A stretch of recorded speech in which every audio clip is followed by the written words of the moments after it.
Hello friends, welcome to my YouTube channel Dinesh mathematics. I hope कि आप लोग बहुत अच्छे होंगे। आज मेरा क्लास है जैव प्रक्रम एवं पोषण के बारे में पढ़ाएंगे। तो इससे पहले वाला वीडियो में हम लोग जैव प्रक्रम, पोषण, स्वपोषण और परपोषण के प्रकार कितने होते हैं ये सारा बात हम पढ़ा दिए हैं।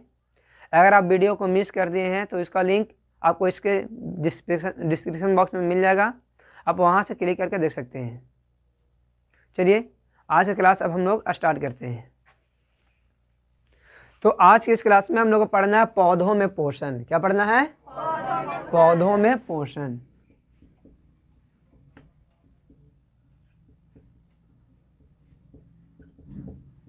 हम लोग पढ़ना पौधों में पोषण किस प्रकार से होता है ना। चलिए, तो कल आप लोग को आगे इससे पहले वाला वीडियो में हम आप लोग को बताए थे कि हरे पेड़ पौधे में पोषण जो होता है वो पोषण की कौन सी विधि होता है? तो स्वपोषण होता है। कौन सी विधि होता है? स्वपोषण। तो स्वपोषण किसे कहते हैं हम बताए थे। स्वपोषण होगा, ठीक है ना। स्वपोषण है ना, पोषण की वह विधि या वैसे जीव जो अपना भोजन स्वयं संश्लेषित करते हैं उसे हम लोग स्वपोषण कहते हैं। क्या कहते हैं? पोषण की वह विधि जिसमें जीव अपना भोजन स्वयं संश्लेषित करते हैं उसे हम लोग क्या कहते हैं? स्वपोषण कहते हैं। तो जैसे में यहाँ पर होते हैं हरे पेड़ पौधे, हरे पेड़ पौधे। तो हरे पेड़ पौधे जो होते हैं इनमें जो पोषण की क्रिया होता है वो होता है स्वपोषण की क्रिया। कौन सी क्रिया होता है ये? स्वपोषण की क्रिया होती है। और ये जो हरे पेड़ पौधे हैं इसको हम लोग स्वपोषी कहते हैं। क्या कहते हैं? स्वपोषी कह देते हैं इसको, ठीक है, कोई दिक्कत नहीं है। अब यहाँ पर है कि हरे पेड़ पौधे स्वपोषण कैसे करते हैं, अपना भोजन स्वयं कैसे बना लेते हैं, है ना। तो इसमें एक प्रक्रिया होता है जिसमें हरे पेड़ पौधे सूर्य के प्रकाश को उपस्थिति में, सूर्य के प्रकाश के उपस्थिति में अपना भोजन बनाते हैं। तो इस क्रिया को प्रकाश संश्लेषण कहते हैं। क्या कहते हैं? प्रकाश संश्लेषण कहते हैं। अब यहाँ पर क्वेश्चन होगा प्रकाश संश्लेषण किसे कहते हैं, है ना। प्रकाश संश्लेषण किसको कहेंगे? क्या है प्रकाश संश्लेषण? तो बोलेंगे वैसा मूलभूत प्रक्रिया जिनके द्वारा हरे पेड़ पौधे सूर्य के प्रकाश को उपस्थिति में अपना भोजन स्वयं संश्लेषित करते हैं उसे हम लोग प्रकाश संश्लेषण कहते हैं। क्या कहते हैं? समझ में आ रहा है?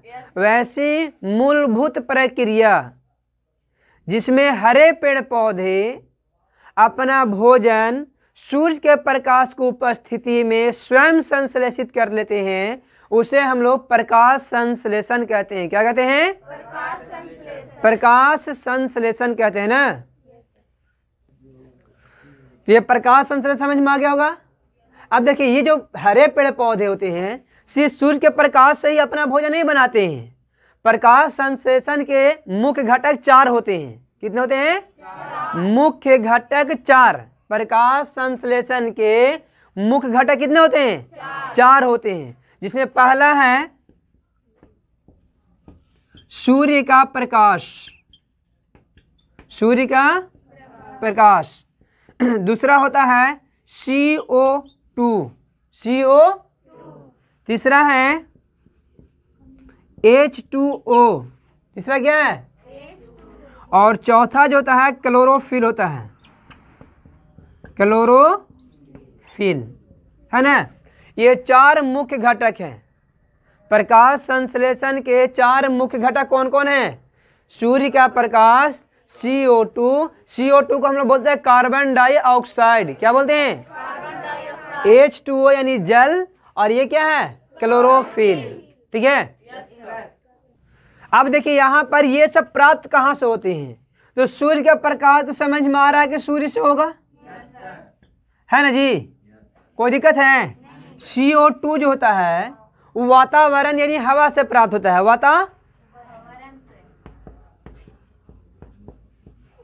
उसके बाद H2O ये धरती से होता है। किससे होता है? भूमि भी इसको बोलते हैं। धरती से होता है किसके द्वारा? जड़ के द्वारा, किसके द्वारा? जड़ के द्वारा ग्रहण करते हैं इसको, ठीक है। उसका क्लोरोफिल जो होता है वो पत्तियों में पाया जाता है, ठीक है। पत्तियां में क्या पाए जाते हैं? क्लोरोफिल।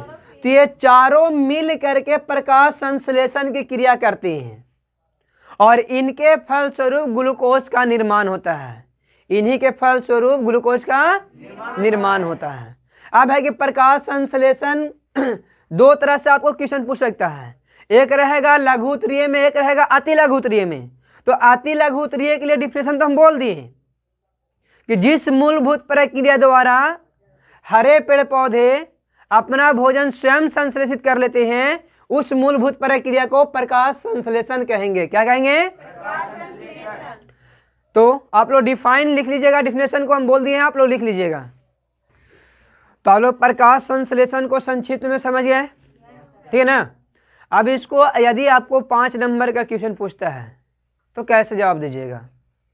तो बोलेंगे हरे पेड़ पौधे सूर्य के प्रकाश की उपस्थिति में, है ना, हरे पेड़ पौधे सूर्य के प्रकाश की उपस्थिति में वातावरण से कार्बन डाइऑक्साइड, धरती से जल और पत्तियों में जो क्लोरोफिल पाए थे उनके उपस्थिति में क्या करते हैं? ग्लूकोज का निर्माण करते हैं। तो उसे हम लोग प्रकाश संश्लेषण कहते हैं। क्या कहते हैं? प्रकाश संश्लेषण कहते हैं। अब देखिए यहाँ पर जब 5 नंबर क्वेश्चन रहेगा तो इसको एक रासायनिक सूत्र दिखाना पड़ता है। क्या दिखाना पड़ता है? यहाँ रासायनिक समीकरण बनाना होगा। रासायनिक समीकरण आप लोग कभी नहीं पढ़ाए हैं, जब केमिस्ट्री में रासायनिक समीकरण पढ़ाएंगे तो समझ में आ जाएगा। फिलहाल यहाँ समझिए, यहाँ पर मुख्य रूप से ये दोनों मिल जाते हैं, ये दोनों को उपस्थिति में, ये दोनों को मिलने से और ये दोनों को उपस्थिति में ही ग्लूकोज का निर्माण करते हैं। यानी कार्बन डाइऑक्साइड और जल सूर्य के प्रकाश की उपस्थिति में और क्लोरोफिल की उपस्थिति में जब आपस में रिएक्शन करते हैं, रासायनिक अभिक्रिया करते हैं, तो उसके फलस्वरूप ग्लूकोज, ऑक्सीजन और जल का निर्माण करते हैं। ग्लूकोज, ऑक्सीजन और जल का निर्माण करते हैं। तो चलिए यहाँ देखते हैं रासायनिक अभिक्रिया द्वारा। तो यहाँ पर कौन कौन? CO2, देखिए यहाँ पर नीचे दे दें, ऊपर कर दें, ऊपर लिख देते हैं। CO2 और जल किसके किसके उपस्थिति में? तो यहाँ पर हम बोल रहे थे भी सूर्य का प्रकाश और क्लोरोफिल। तो क्लोरोफिल आपको इसको पर्णहरित भी कहते हैं। क्या बोलते हैं? क्लोरोफिल 11 लिखाता है, क्लोरोफिल Cl फिल, क्लोरोफिल 11 भी लिखाता है ना। तो चलिए आपको यहाँ पर सूर्य के प्रकाश और क्लोरोफिल की उपस्थिति में जब ये रिएक्शन करता है, ये दोनों आपस में रिएक्शन करते हैं तो बनाते हैं ग्लूकोज। क्या बनाते हैं? C6H12O6 का निर्माण करते हैं। साथ ही साथ यहाँ पे ऑक्सीजन भी मुक्त करते हैं और जल का भी निर्माण होता है। जल का भी निर्माण होता है, एक मिनट, यानी H2O भी बनता है। तो यहाँ पर देखिए कार्बन डाइऑक्साइड और जल ही ना आपस में रिएक्शन किए हैं। किसके उपस्थिति में? तो सूर्य का प्रकाश और क्लोरोफिल के उपस्थिति में। जब ये आपस में रिएक्शन करते हैं तो C6H12O6 और O2 और H2O का निर्माण करते हैं। ये हो गया ग्लूकोज, ये है आपका ऑक्सीजन और ये होता है जल, है ना। तो ये 3 चीज का निर्माण होता है। तो भोजन जो होता है, पेड़ पौधे जो तो भोजन के रूप में इसी का उपयोग करते हैं, ग्लूकोज का, ठीक है। तो ये अपना भोजन स्वयं ना बना रहे हैं तो स्वपोषी होंगे।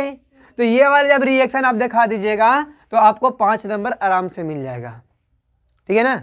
लिखेंगे हरे पेड़ पौधे सूर्य के प्रकाश और क्लोरोफिल की उपस्थिति में वातावरण से कार्बन डाइऑक्साइड और धरती से जड़ के द्वारा H2O ग्रहण कर ग्लूकोज तथा ऑक्सीजन और जल का निर्माण करते हैं। तो इसी प्रक्रिया को प्रकाश संश्लेषण कहते हैं। अब यहाँ पर आपको रासायनिक समीकरण द्वारा इसको व्यक्त करना होगा। तो देखिए रासायनिक समीकरण देखिए यहाँ पर दिया हुआ है, अब इसको लिख दीजिएगा। ये आपका 5 नंबर का क्वेश्चन कंप्लीट हो गया। ठीक है, कोई दिक्कत है? चलिए स्क्रीनशॉट लीजिए आप लोग। यहाँ पे ऑक्सीजन खाली लिखा था ना, ऑक्सीजन होगा ना। चलिए एक बार फिर से इसको समझ लीजिए, है ना, क्योंकि बहुत ही इंपॉर्टेंट ये है। आपको सबसे पहले ग्लूकोज का सूत्र याद होना चाहिए। ये वाला ग्लूकोज का सूत्र है, किसका सूत्र है ये? क्वेश्चन पूछता, ऑब्जेक्टिव क्वेश्चन में आता है ग्लूकोज का सूत्र लिखे। तो ग्लूकोज का सूत्र जो होता है C6H12O6 लिखना है। क्या लिखना है? C6H12O6। ये आपका ग्लूकोज का सूत्र हो गया। देखिए इसको संतुलित कर देंगे तो यहाँ हो जाएगा 12, यहाँ हो जाएगा 6, यहाँ भी 6 और 6 हो जाएगा ना। संतुलित करना अभी आप लोग को हम पढ़ाया नहीं है। जब केमिस्ट्री का पहला लेसन हम जब बताएंगे ये रासायनिक समीकरण, तो उसमें आपको बताएंगे कि संतुलित किस प्रकार किया जाता है। अभी फिलहाल उतार लीजिए, है ना। जब वहाँ बताएंगे तो आपको पता चल जाएगा कि कैसे ये संतुलित हुआ है। ठीक है, तो यहाँ पर संतुलित कर दिए। एक बार फिर से इस बात को समझ लीजिए कि हरे पेड़ पौधे जो होते हैं उसके पत्तियों में ही क्लोरोफिल होता है और सूर्य से सूर्य के प्रकाश को ग्रहण कर लेते हैं। तो इन दोनों को उपस्थिति में, किन दोनों को? सूर्य का प्रकाश और क्लोरोफिल। सूर्य का प्रकाश और क्लोरोफिल के उपस्थिति में ये जो होता है बाहरी वातावरण से CO2 को ग्रहण करते हैं और जड़ के माध्यम से क्या ग्रहण करते हैं? H2O तथा कुछ खनिज लवण भी होते हैं ना। कुछ खनिज लवण जो घुलित मात्रा में होते हैं, घुलित अवस्था में होते हैं जल में, तो वो भी अवशोषित हो जाता है। तो मुख्य रूप से यहाँ H2O ही पढ़ेंगे हम लोग। तो CO2 और H2O जब आपस में रिएक्शन करता है तो ये टूट करके ग्लूकोज का निर्माण करता है। किसका निर्माण करता है? और ये ग्लूकोज जो होता है शरीर के विभिन्न भागों में ट्रांसफर कर दिया जाता है। ये इसके बारे में हम लोग पढ़ेंगे परिवहन जब बताएंगे लेसन 3 में जब परिवहन पढ़ाएंगे तो बताएंगे कि परिवहन कैसे होता है इसका। ठीक है, अभी इतना समझिए कि टूट करके ग्लूकोज का निर्माण करता है जो पौधे का भोजन होता है। जो पौधे क्या होता है? भोजन होता है। फिर वहाँ पर अधिकांश मात्रा में O2 यानी ऑक्सीजन भी मुक्त करता है, जिसको हम लोग क्या करते हैं? ग्रहण करते हैं। हम लोग O2 ना ग्रहण करते हैं जी, और CO2 क्या करते हैं? छोड़ते हैं। तो जब हम लोग वातावरण में CO2 को छोड़ते हैं तो वातावरण से ये ग्रहण कर लेता है। समझ में आ रहा है? और जब ये O2 छोड़ता है तो O2 को हम लोग ग्रहण कर लेते हैं। वातावरण में वो भी O2 छोड़ता है तो O2 हम लोग ग्रहण कर लेते हैं, है ना। उसके बाद यहाँ पर जल जो होता है काफ़ी मात्रा में जल भी छोड़ता है और ये जल वाष्प बन करके उड़ जाता है। जल वाष्प बन क्या होता है? उड़ जाता है। तो ये हुआ इसका पूर्ण समीकरण। ये संतुलित समीकरण हो गया। क्या हो गया? देखिए गिन सकते हैं यहाँ पर कार्बन 6, तो कार्बन 6 को है ना इसमें। उसके बाद देखिए 6 दूनी 12 को ऑक्सीजन और 12 को 24 ऑक्सीजन है जी। यहाँ देखिए 6 दूनी 12 हुआ ना जी, और 6 यहाँ हो गया और 6 यहाँ, तो 12 6 18 18 6 24। ये भी क्लियर हो गया। उसके बाद ऑक्सीजन देखिए 24 हुआ, हाइड्रोजन 24 हुआ है ना जी। 12 दूना यहाँ देखिए तो 12 को यहाँ, 6 दूनी 12 को 24 को हाइड्रोजन भी हो गया। उसके बाद कौन? अब कोई नहीं, सब बराबर है ना। तो दोनों तरफ जब प्रत्येक तत्व के परमाणु आपस में बराबर होंगे तो उसे क्या कहते हैं हम लोग? संतुलित समीकरण। तो ये आपका संतुलित हो गया। क्या हो गया? कोई दिक्कत नहीं ना। चलिए इसको उतार लीजिए वाला संतुलित वाला। अब यहाँ पर देखिए ये जो CO2 ग्रहण करता है और O2 जो छोड़ता है वो कैसे छोड़ता है? किस अंग से छोड़ता है? क्या होता है कि ये छोड़ता है वो और ये ग्रहण करता है? तो देखो पत्तियां जो होते हैं, आप लोग पत्ती देखे होंगे, देखे ना पत्तियां। तो पत्तियां के पीछे साइड में देखे होंगे छोटा छोटा छिद्र होता है जो दिखाई नहीं देता। लगभग हम लोगों को सामान्य आँख से दिखाई नहीं देगा, लेकिन सूक्ष्मदर्शी में देखें तो स्पष्ट रूप से दिखाई दे सकता है। ठीक है, तो आप लोग को रंध्र के बारे में हम लोग वीडियो के माध्यम से समझाएंगे कि रंध्र कैसे खुलता है और कैसे बंद होता है और ये किस रूप से काम करता है। CO2 कैसे ग्रहण करता है और O2 कैसे रिलीज करता है, मतलब छोड़ता है ना। तो रंध्र जो होता है, रंध्र को हम लोग अस्टोमाटा भी कहते हैं। क्या बोलते हैं? तो रंध्र जो होता है खुलता और बंद होता रहता है, खुलता और बंद होते रहता है। तो इन्हीं रंध्र के माध्यम से CO2 को ग्रहण करते हैं, CO2 को ग्रहण करते हैं और O2 को छोड़ते हैं। किसके माध्यम से? रंध्र के माध्यम से। याद रहेगा ना, रंध्र से ही CO2 को ग्रहण करते हैं और O2 को क्या करते हैं? छोड़ते हैं। समझ में आ गया? तो रंध्र का खुलना और बंद होना हम लोग एक वीडियो के माध्यम से समझेंगे, ठीक है। तो चलिए अब हम लोग यहाँ देखते हैं रंध्र के बारे में। रंध्र क्या होता है? तो बोलता है पौधे के पत्तियों व अन्य वायवीय हरे मुलायम भागों पर उपस्थित छोटे छोटे छिद्र रंध्र या पर्णरंध्र या अस्टोमाटा कहलाता है। क्या कहलाता है? अस्टोमाटा कहलाता है ना। तो बोल रहा है पौधे के पत्तियों या अन्य वायवीय हरे भाग, यानी पौधे के हरे भाग जो होते हैं उसमें मुलायम भागों पर उपस्थित छोटे छोटे छिद्र को हम लोग रंध्र या पर्णरंध्र या हम लोग अस्टोमाटा कहते हैं। क्या बोलते हैं? अस्टोमाटा। तो अस्टोमाटा या रंध्र के बारे में आप लोग को कल भी हल्का बताए थे, है ना। तो ये समझ गए अच्छे से। पत्तियों के वायवीय हरे भागों में या मुलायम भागों पर उपस्थित छोटे छोटे छिद्रों को हम लोग क्या बोलते हैं? रंध्र या पर्णरंध्र या अस्टोमाटा कहते हैं। इन्हीं पत्तियों में जो छोटे छोटे छिद्र पाए जाते हैं, पत्तियों में जो छोटे छोटे छिद्र पाए जाते हैं उसको हम लोग क्या कहते हैं? रंध्र या अस्टोमाटा या पर्णरंध्र कहते हैं ना। चलिए अब आगे देखते हैं हम लोग। तो रंध्र अच्छे से समझ गए।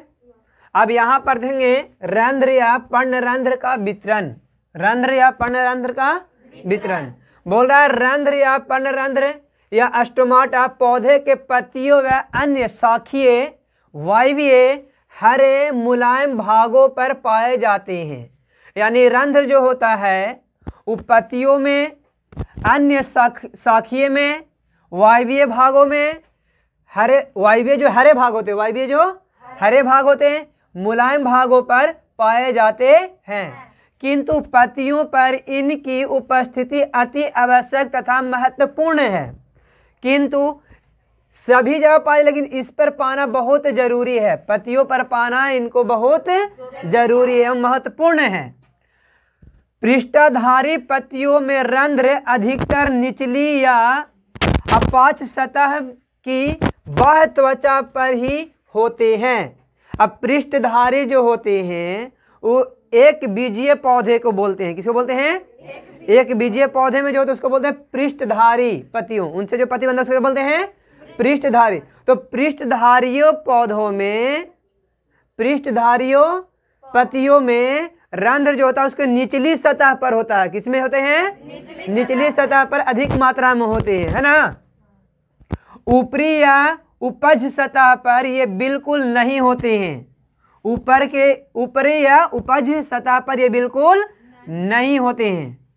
समद्विपार्श्व पत्तियों की दोनों सतह पर बराबर पाए जाते हैं। दोनों सतह मतलब क्या? अब द्विबीजपत्री जो होते हैं ना, द्विबीजपत्री के पत्तियों में ऊपर और नीचे दोनों तरफ रंध्र जो होते हैं बराबर पाए जाते हैं। क्या होते हैं? बराबर पाए जाते हैं। पानी के तल पर तैरने वाले पत्तियों में रंध्र केवल ऊपरी सतह पर ही होते हैं, और जो पौधे पानी में तैरते हैं उनके पत्तियों में सिर्फ ऊपरी सतह पर रंध्र पाए जाते हैं। कहाँ पाए जाते हैं? जबकि जलमग्न पत्तियों में रंध्र नहीं होते हैं, और जो बिल्कुल जलमग्न है, जल में पूरा डूबा हुआ रहता है, जल में पूरा डूबा हुआ रहता है, उसके पत्तियों में रंध्र नहीं होते हैं। मरुद्यों की पत्तियों में रंध्र प्रायः बहुत कम होते हैं, बहुत और समानता गड्ढों में फंसे हुए स्थित होते हैं। गड्ढे में क्या होते हैं? फंसे हुए स्थित होते हैं। तो रंध्र कहाँ स्थित होता है ये पता चल गया आप लोग को? रंध्र या पर्णरंध्र अस्टोमाटा पत्तियों में पाए जाते हैं, अन्य शाखीय भागों में पाए जाते हैं, वायवीय हरे भागों में पाए जाते हैं, मुलायम भागों में पाए जाते हैं। परंतु पत्तियों में पाया जाना इनका बहुत ही आवश्यक एवं महत्वपूर्ण है। आवश्यक एवं महत्वपूर्ण है। पृष्ठधारी पत्तियों वे पौधे जो एक बीजपत्री होते हैं। एक बीजपत्री पौधे के पत्तियों में रंध्र अधिकतर निचली या अपाच सतह की बाह्य त्वचा पर ही होते हैं, यानी ऊपरी सतह पर बिल्कुल नहीं होता, यानी बहुत कम होता है, बहुत कम, यानी ना के बराबर होता है।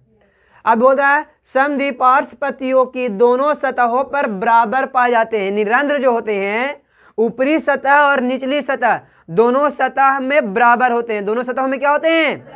बराबर होते हैं।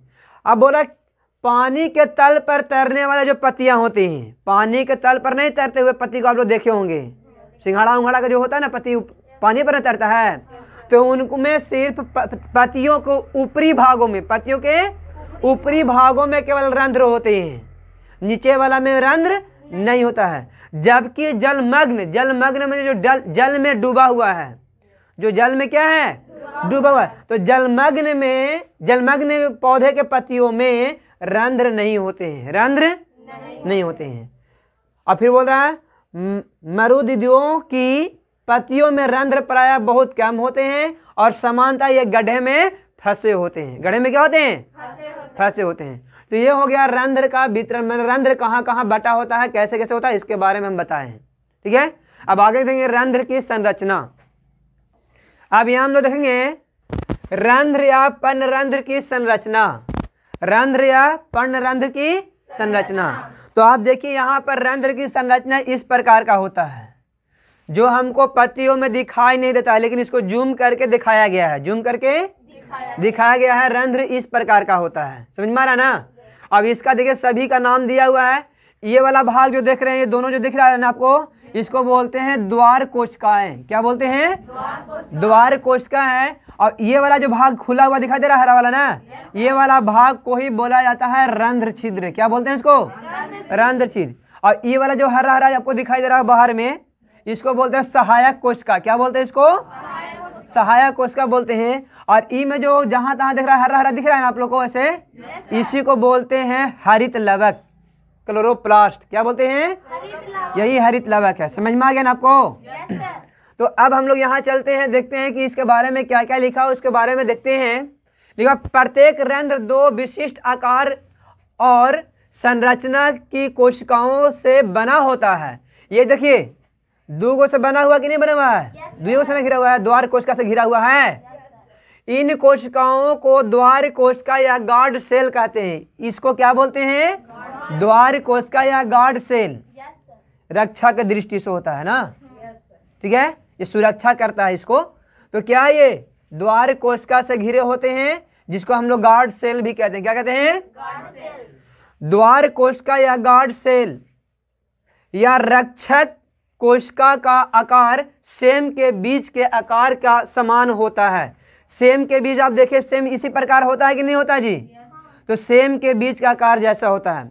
यहाँ पर ऑब्जेक्टिव क्वेश्चन पूछ दिया जाएगा कि द्वार कोशिका किस आकार का होता है, तो हम लोग बोलेंगे सेम के बीज का आकार का। सेम के, तो सेम के बीज का आकार का होता है। देख रहे हैं ना आप लोग अच्छे से? ठीक है, आगे देखिए। फिर इन्हीं कोशिकाओं के कारण रंध्र खुलता और बंद होता है। इन्हीं कोशिका, द्वार कोशिका जो है ना, इसी कोश के कारण रंध्र खुलता और बंद होता है, खुलता और बंद होता है। समझ में आया? कभी खुलेगा कभी बंद होगा, कभी खुलेगा कभी बंद होगा। अब देख कब खुलता कब बंद होता है, इसके बारे में आगे देखते हैं हम लोग।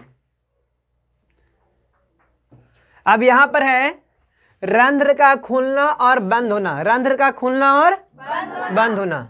तो बोलता है रंध्र सामान्यतः दिन के समय में खुले व रात्रि के समय में बंद रहते हैं।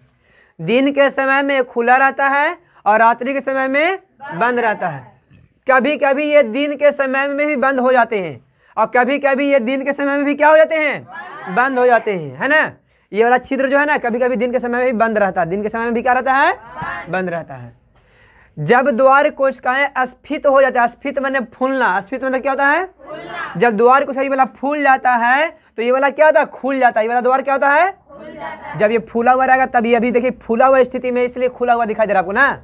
तो जब द्वार कोशिका स्फीति हो जाते हैं, यानी फूल जाते हैं, मोटा हो जाते हैं, तो ये वाला द्वार रंध्र क्या होता है?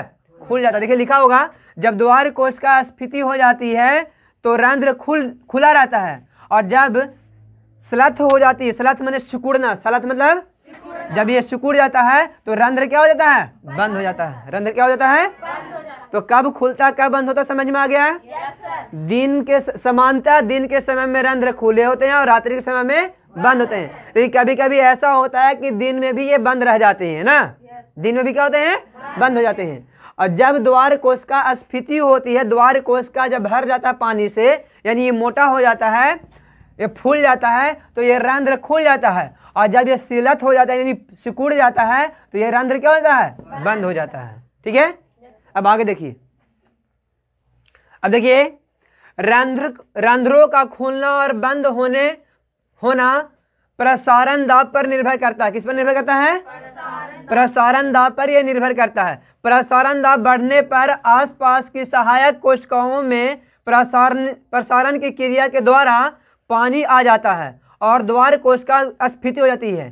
प्रसारण दाब के कारण इसके आसपास में क्या हो जाता है? पानी आ जाता है, जिसके कारण यह स्फीति हो जाता है। स्फीति होने का मतलब ये फूल जाता है। क्या हो जाता है? जिसके वजह से रंध्र क्या होता है? खुल जाता है। तो रंध्र का खुलना और बंद होना किस पर निर्भर करता है? प्रसारण दाब पर। किस पर निर्भर करेगा? प्रसारण दाब पर निर्भर करता है। क्लियर है? चलिए आगे अब देखिए। अब यहां पर देखिए बोल रहा है कि द्वार कोशिकाओं के स्फीत होने पर भीतरी मोटी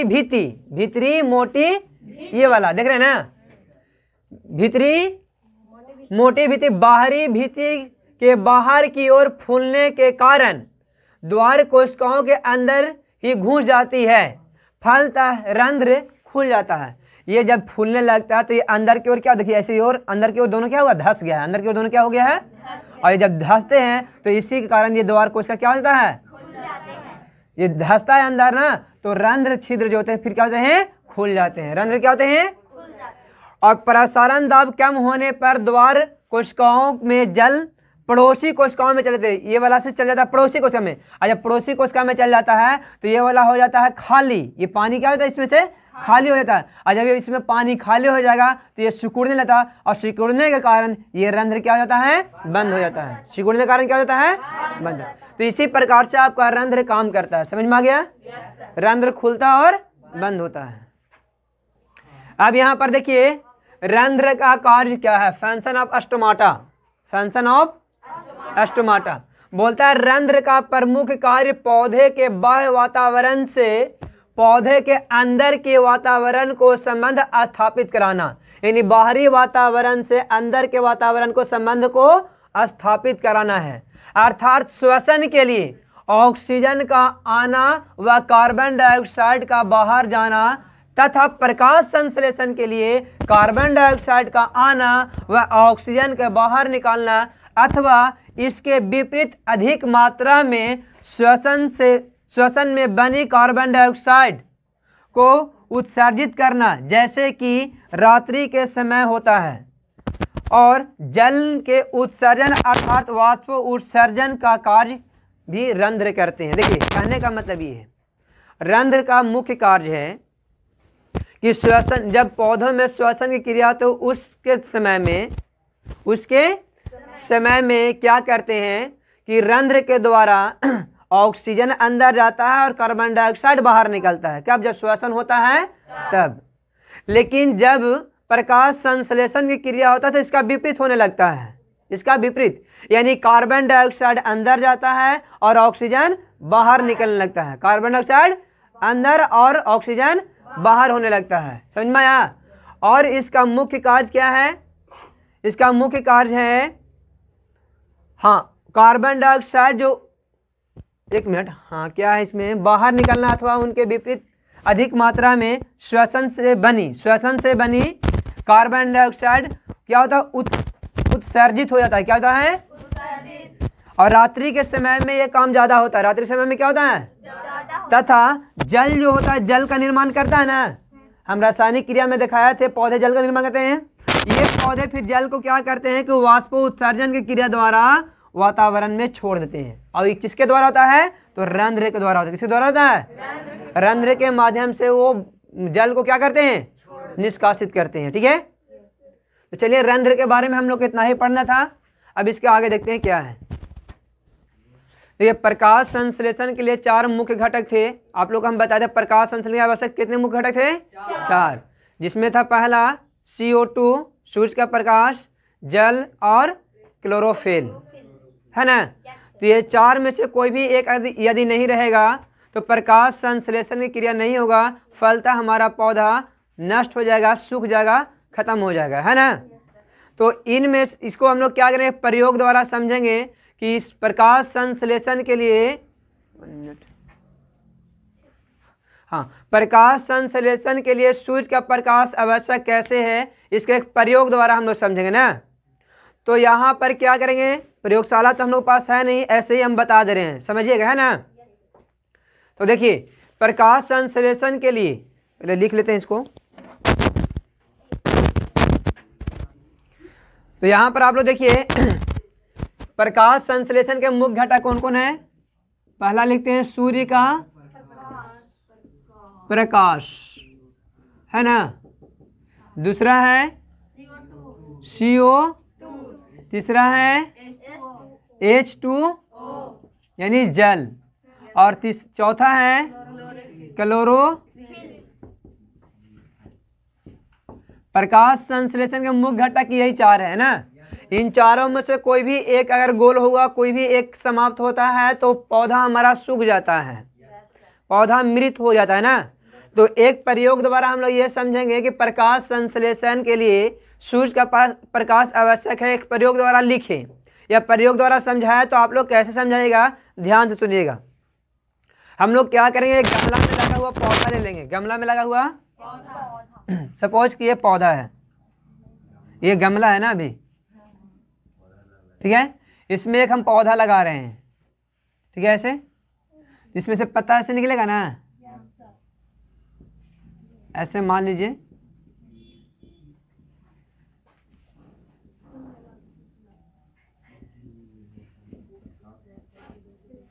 इस तरह का और भी है, मतलब इस तरह से पौधा लगा हुआ है ना।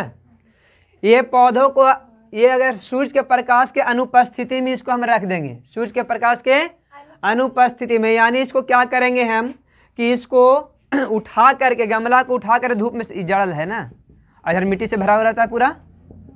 तो क्या करेंगे, ये जो पौधा लगा हुआ है, ये पौधा को उठा करके एक अंधेरे कमरे में रख देंगे, अंधेरे कमरे में रख देंगे। तो आपको 2 से 3 दिन बाद इसका पत्ता जो ये है ये मुरझाने लगता है। 2 से 3 दिन बाद इसको आप देखिएगा तो ये पत्ता कैसा लगेगा दिखने में, मुरझाया हुआ पत्ता होता है ना, उस तरह से ये आपको देखने में लगेगा, मुरझाया हुआ पत्ता की जैसा। कैसा, मुरझाया हुआ पत्ता की जैसा दिखाई देगा। तो यानी आप लोग यहाँ पर बता सकते हैं बाहरी वातावरण से, जब हम इसको अंधेरे कमरे में रख दिए तो यहाँ तो CO2 मौजूद है, CO2 मौजूद है ना, ये पत्ता हरा है, डेट मीन्स में क्लोरोफिल भी है, क्लोरोफिल भी इसको मिल रहा है, और यहाँ पर मिट्टी है ना, और इसमें जल जो डालते हैं ना हम लोग, कभी कभी डालते हैं ना, तो इसमें जल भी आपका यानी H2O भी है। लेकिन अंधेरे कमरे में क्या नहीं मिलेगा, तो प्रकाश नहीं मिलेगा, प्रकाश नहीं मिलेगा। तो आप लोग इसको 2 से 3 दिन में देखिएगा आप लोग, तो 2 से 3 दिन में पत्ता मुरझा जाता है। पता क्या हो जाता है, तो ये आप लोग घर पर प्रयोग कर सकते हैं, है ना। ये पत्ता मुरझाने का रीजन क्या हुआ, क्या इसको क्लोरोफिल नहीं था, क्लोरोफिल था। CO2 बाहरी वातावरण से नहीं मिलेगा, मिलेगा। जल इससे नहीं मिलेगा, तो क्या नहीं मिल रहा है, प्रकाश नहीं मिल रहा है, जिसके वजह से ये पत्ता क्या हो गया, मुरझा गया। और ज़्यादा दिन तक रख देंगे तो यहाँ से सूख करके ये गिर जाएगा, फलता ये पौधा नष्ट हो जाएगा, पौधा खत्म हो जाएगा। ऐसा होता है कि नहीं होता है। तो ये है आपका सूर्य का प्रकाश आवश्यक होता है प्रकाश संश्लेषण के लिए।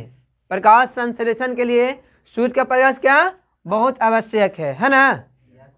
तो इस प्रयोग को आप लोग अपने से भी लिख सकते हैं अपने लैंग्वेज में, और जितना अपने लैंग्वेज में आप लोग लिखिएगा उतना ही ज़्यादा बेहतर होगा, ठीक है ना। चलिए अब यहाँ पर देखेंगे हम लोग प्रकाश संश्लेषण के लिए CO2 आवश्यक है। एक प्रयोग द्वारा समझेंगे, एक प्रयोग द्वारा आप लोग को बुक में क्रियाकलाप 2 में दिया हुआ है, जो पेज नंबर कितना पर है जी, 5 पर दिया हुआ है ना। भारतीय भवन का बुक है, देख लीजिए आप लोग। तो भारतीय भवन के बुक में पेज नंबर 5 पे देख लीजिएगा, क्रियाकलाप 2 दिया हुआ है, क्रियाकलाप। तो इसको हम लोग समझने का कोशिश कर रहे हैं, आप लोग घर पर इसको खुद से लिख लीजिएगा, ठीक है। इसको सिर्फ हम समझा दे रहे हैं, क्योंकि हम लोगों के पास लैब की तो व्यवस्था है नहीं, तो इसको ऐसे ही समझेंगे, ठीक है।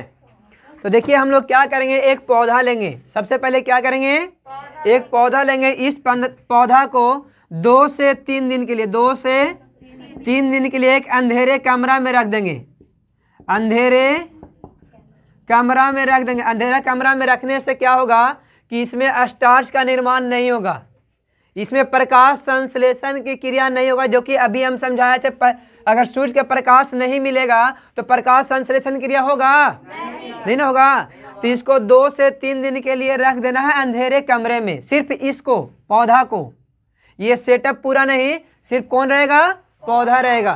तो इस पौधा को हम लोग एक अंधेरे रूम में रखेंगे, कितना दिनों के लिए, 2 से 3 दिन के लिए। क्यों, क्योंकि इसमें स्टार्च का निर्माण ना हो सके, इसके लिए, है ना। 2 से 3 दिन के बाद इसको क्या कीजिएगा कि इस तरह से आप सेटअप कीजिएगा। इस तरह से क्या करना है, सेटअप करना है। सेटअप में आपको क्या करना है कि एक बोतल लेना है, जो चौड़े मुंह वाली बोतल होना, चौड़े मुंह वाला बोतल होना चाहिए। इस बोतल में हम लोग KOH का घोल डाल देंगे। KOH क्या करेंगे, जिसको हम लोग कास्टिक पोटास कहते हैं, क्या बोलते हैं। तो कास्टिक पोटास का इसमें हम घोल ले लेंगे। क्या ले लेंगे, घोल। अगर इसमें CO2 होगा भी तो इसको अपनी ओर सुखा लेता है। अपनी ओर क्या करता है, ये सुखा लेता है। तो CO2 यहाँ से नष्ट हो जाएगा। CO2 क्या हो जाएगा, यानी CO2 यहाँ काम नहीं करेगा इसके लिए, ठीक है। उसके बाद यहाँ पर कॉर्क लेंगे, रबड़ का बना हुआ कॉर्क होता है, जो आप लोग देखे होंगे सुई जब लेता है ना लोग, तो जो बोतल में लगा तो रबड़े ना रहता है जी।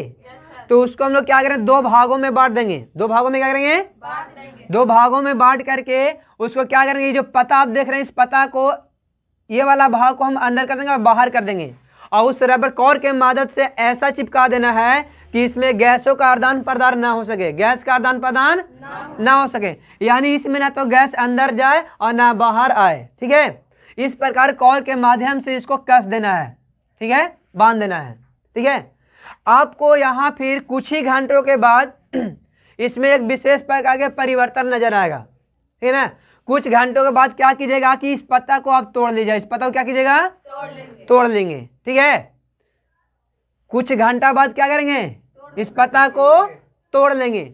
अब तोड़ करके आप पाइएगा कि ये देखिए इस प्रकार से आपको पता मिलेगा ना जी। फिर इसको आपको करना क्या है कि अल्कोहल जो होता है, एल्कोहल में इसको उबालना है। एल्कोहल में क्या करना है, उबालना है। और जब इसको उबालिएगा तो ये रंगहीन हो जाएगा। क्या हो जाएगा, ठीक है ना, ये रंगहीन हो जाएगा। कैसा हो जाएगा, जब हम इसको उबालेंगे तो इसका रंग जो है चला आएगा किस में, एल्कोहल में चला आएगा, और पत्ता क्या हो जाएगा, रंगहीन हो जाएगा। अब इस पत्ता पर फिर पत्ता हमको बिल्कुल ऐसे मिलेगा, ठीक है ना। ये पता मिलेगा आपको। ये पता में क्या कीजिएगा कि जो भाग बाहरी हिस्सा में था, जो भाग यानी बोतल का जो बाहर था, बोतल क्या था, जो बाहर था, बोतल के बाहर ये वाला हिस्सा था ना, इस पर आयोडीन का घोल डालेंगे। क्या करेंगे, देखिए यहाँ पे थोड़ा लाइन का दिक्कत है। यहाँ पर क्या करेंगे हम लोग, आयोडीन का घोल लेंगे। आयोडीन का घोल कहाँ से मिलेगा हम लोग को, घर में नमक है ना जी, उसमें आयोडीन होता है ना। तो आयोडीन जो नमक होता है, नमक को पानी में घोल लेना है। नमक को पानी में, तो आयोडीन का घोल हो गया, या शुद्ध आयोडीन का घोल भी ले सकते हैं मार्केट से अगर मिल जाए तो आयोडीन का घोल इसमें हम लोग डालेंगे। क्या करेंगे, तो आयोडीन का घोल डालने पर आप लोग पूरे भागों में डालिएगा। तो आयोडीन का घोल डालने पर जो बोतल के बाहरी हिस्सा में था वो आपको नीला हो जाएगा। कैसा हो जाएगा, नीला हो जाता है। और जो बोतल के अंदर था वो हल्का पीला हो जाता है। हल्का क्या होता है? पीला। और पीला हुआ सूखा ना रहता है, सूखा पता ना पीला होता है जी। तो इससे ये साबित हो रहा है कि देखिए, ये जो बाहर हिस्सा में था इसको CO2 तो मिल रहा था यहाँ तक। तो जब CO2 मिल रहा था तो ये अपना भोजन बनाने लग रहा था जी, स्टार्च का निर्माण करने लग रहा था कि नहीं। लेकिन अंदर वाला जो स्टार्च रहित हो गया, जिसमें CO2 नहीं मिला, इसी की वजह से ये पीला हो गया, यह स्टार्च का निर्माण नहीं किया।